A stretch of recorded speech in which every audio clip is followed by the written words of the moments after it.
Kā pagatavot sātīgu gulažu zupu maizes bļodiņā?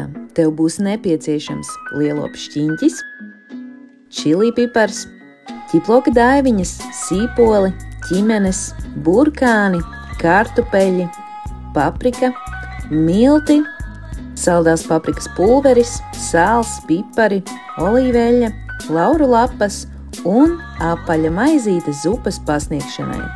Sīpolus nomizo, sasmalcina un pannā sakarsētā eļļā apcep līdz tie caurspīdīgi.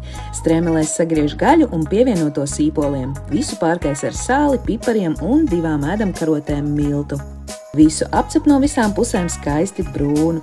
Pannas saturu liek katlā, pārlej ar karstu ūdeni, pieliek lauru lapas un vāra. Panā atkal uzkarsē eļļu un cep sasmalcinātus ķiplokus, čilijas, sarīvētus burkānus un sarkano papriku.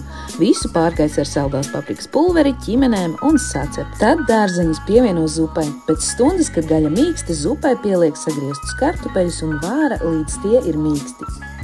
Apaļo maizīti izgrebi un zupu servē šajā maizītē. Atceries, ka vienmēr vissvaigākos gaļas produktus iespējams iegādāties Cēsīs Miera ielā 19 gaļas bodē.